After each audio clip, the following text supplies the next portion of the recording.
So our first performer tonight is Marlo Lacson. Slight change in the program. His guests are here. And he is going to be starting off our performance tonight with an event called Oral Interpretation of Literature.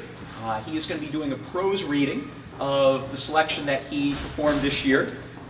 He is the state champion in oral interpretation of literature and will be representing the Archdiocese of Baltimore this weekend in Washington, D.C. So please welcome Marlo Lacson.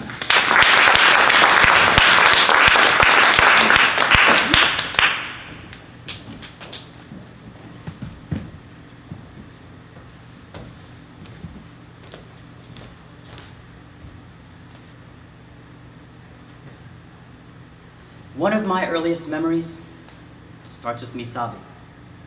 I refused to be soothed no matter what Mom and Dad tried. Dad gave up, but Mom took me into the kitchen and sat me down at the breakfast table. "Can," she said, as she pulled a sheet of wrapping paper from the top of the fridge. She set the paper down, plain side facing up, and began to fold it. I stopped crying and watched her, curious. She turned the paper over and folded it again. She pleated, pecked, tucked, rolled, and twisted until the paper disappeared between her cupped hands. "Can," she said. "How?" And a little paper tiger stood on the table. Its tail twitched, and it pounced around playfully, and I laughed and stroked its back while it purred underneath my finger. "Jejiao Jesi," Mom said. "This is called origami." At my request, Mom made more paper animals for me. A goat, a deer, a shark, a buffalo, a paper menagerie. I didn't notice at the time, but Mom's kind was special. She breathed into them so that they shared her breath and thus moved with her life. This was her magic.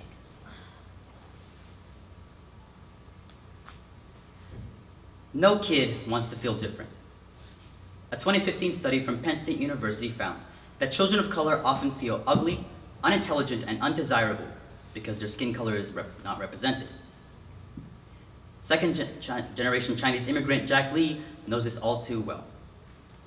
As Jack desperately tries to distance himself from his mother's culture, he finds that the magic of his childhood begins to fade. Follow Jack as he struggles to find his identity and learns to accept what makes him different. In Paper Menagerie by Ken Liu. When I was 10, Mark, one of the neighborhood boys, came over with his Star Wars action figures. Obi-Wan Kenobi's lightsaber lit up, and he could swing his arms and say, "Use the Force!" Can he do anything else?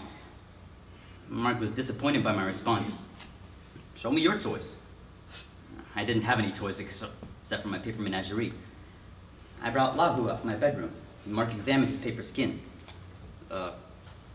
Your mom makes toys for you from trash?"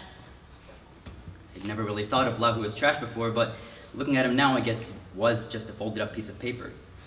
Lahu turned and pounced, and he knocked Obi-Wan off the table, but when it hit the floor and broke, Mark punched me and said, "That was expensive!" He grabbed Lahu, crumpled him up in his hand, and tore him in half. "You're just stupid, cheap Chinese garbage." After Mark left, I spent hours trying to tape together the pieces, smooth out the paper, and follow the creases to refold Lahu. And slowly the other animals came into the living room and gathered around us. Me, and the torn wrapping paper that used to be my friend. That night at dinner I asked Dad, "Do I have a chink face?" Mom looked at Dad, not understanding. I looked nothing like her. Nothing. "Shajo chink." "English," I said. "Speak English, please, Mom." "What happened to you, Jacques?" I pushed the chopsticks and the bowl before me away. "We should eat American food," I said to Dad. "Well, a lot of families cook Chinese sometimes." "We're not other families, though." "Other families don't have moms who don't belong." "Bu hao chi." "English, Mom. Speak English, please." "Fa shao la." She reached out to touch my forehead, feeling for my temperature. "I'm fine!" "Speak English!"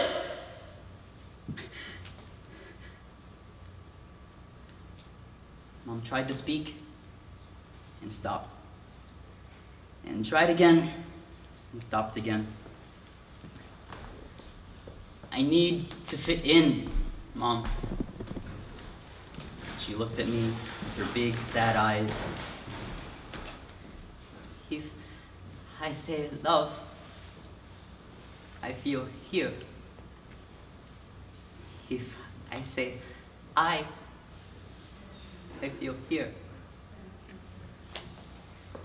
You're in America, Mom. And I want some real toys. Dad bought me a full set of Star Wars action figures after that. I packed the paper menagerie into a box and shoved it into the corner of the attic as far away from my room as possible.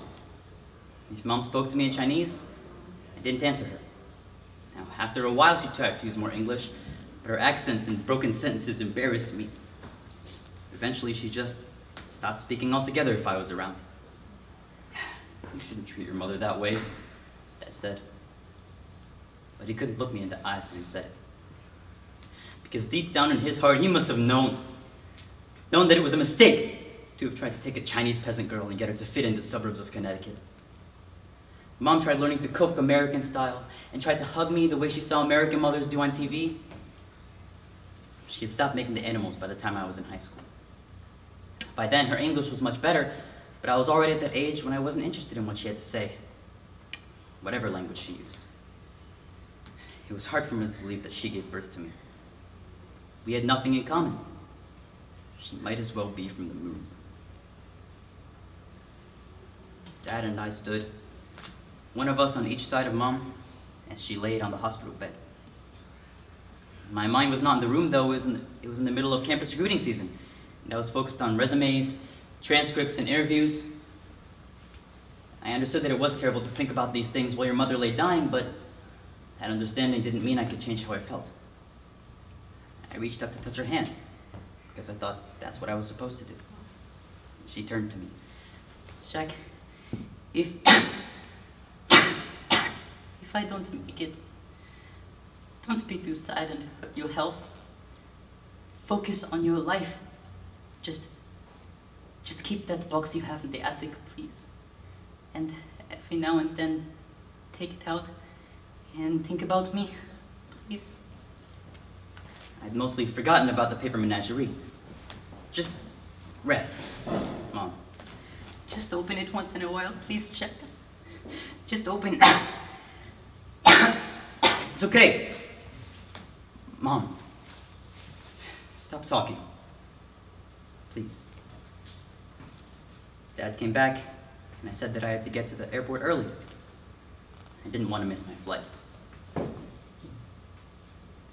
paper animals had stopped moving after Mom died. Or perhaps I had only imagined that they were once alive in the first place.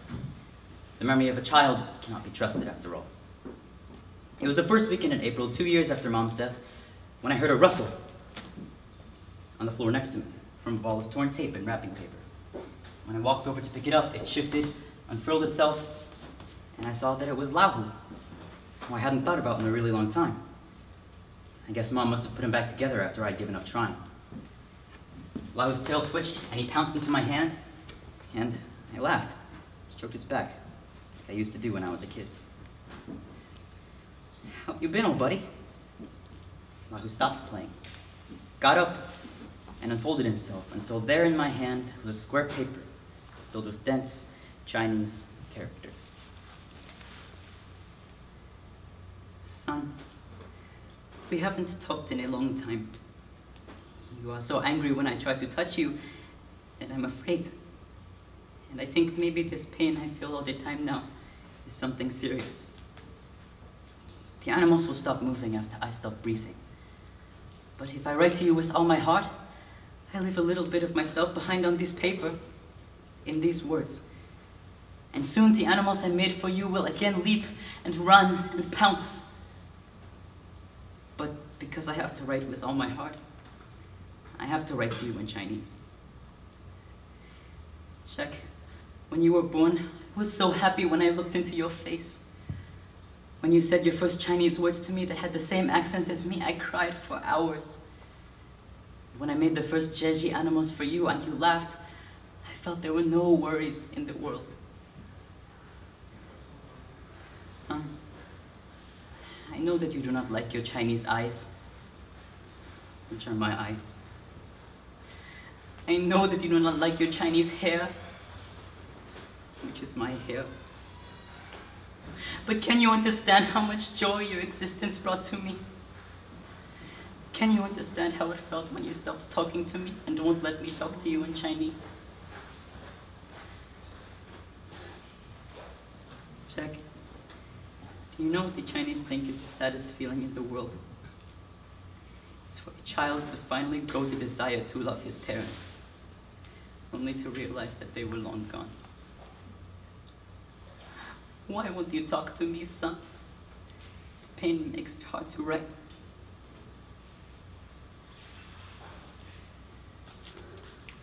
Following the creases, I refolded the paper back into Lahu. I cradled him in the crook of my arm, and as he purred gently, I found myself tracing the character for I on his side, intertwining my letters with Mom's words. I love.